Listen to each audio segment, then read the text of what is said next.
Bonjour à tous et bienvenue sur boursicoté.com pour cette nouvelle analyse technique du CAC 40 en clôture avec une séance qui partait bien ici sur un rebond technique. On avait plusieurs objectifs ici, alors les premiers ont été atteints, notamment la zone ici des 4840 points. On avait une deuxième zone ici à 4880 points qui n'a pas été atteinte puisqu'on est venu marquer ici un point haut sur des niveaux proches des 4870 points avant de redescendre. On clôture encore une fois au plus bas du jour puisqu'à 4802,26, le CAC 40 gagne malgré tout 0,62% par rapport à la clôture de la séance précédente qui elle se situait sous la zone ici des 4790 points. Donc on peut le constater, malgré ici je dirais des envies de rebondir ce matin, eh bien on revient ici à proximité de cette zone des 4790 points. Donc clairement on est sur une pression qui reste fortement baissière sur le CAC 40 actuellement et pour l'instant on ne voit pas eh bien de signes d'un éventuel rebond qui pourrait devenir durable.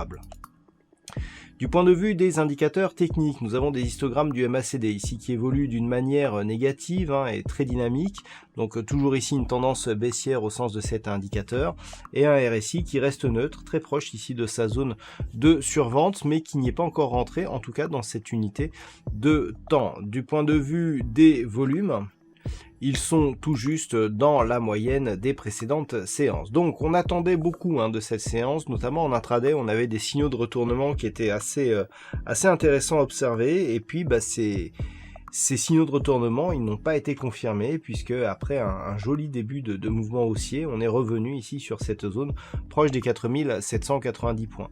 Donc pour demain, ce qu'il va falloir surveiller, c'est toujours cette zone des 4790, l'éventuelle reprise ici d'un rebond. Alors là, la configuration, elle change un petit peu. Maintenant, on est plus ici sur une possible accélération, puisque l'on voit que suite à cette forte amplitude, eh bien, au final, on ne rebondit pas énormément et que l'on revient rapidement ici à la baisse. Si on trace les retracements de Fibonacci, donc sur la dynamique directe de ce mouvement baissier, ce que nous pouvons constater, c'est que eh bien on est venu tester ici le retracement des 23,6%, le 38,2 il est encore assez éloigné puisqu'il se situe approximativement à 4895 points, et même si on se place ici sur je dirais la dynamique vraiment directe, c'est-à-dire depuis ici la bougie que nous avions eu vendredi, eh bien on peut constater que le 38,2 n'est toujours pas atteint, donc même ici sur cette dynamique directe, eh bien on est toujours sur une pression baissière qui est relativement forte. Donc demain, on surveillera ici la zone des 4790 points.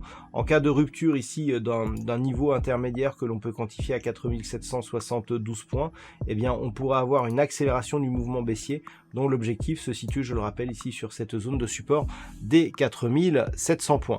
Naturellement, du point de vue du rebond, si les cours venaient à remonter et à casser notamment cette zone des 4872 points, l'objectif est un retour ici sur ce nœud d'indicateurs et de tracés, à savoir une zone entre 4915 points et 4935 points. Voilà ce que l'on peut dire donc sur cette configuration technique. D'un point de vue statistique, on est encore dans une configuration qui offre trop peu d'occurrences pour nous permettre d'évaluer une statistique fiable. Donc on s'en tiendra encore une fois aux niveaux horizontaux et obliques pour la configuration de demain. Voilà donc pour ce point CAC 40 en clôture. Passez une bonne soirée, on se retrouve dès demain pour d'autres analyses techniques, toujours sur le site boursicoté.com.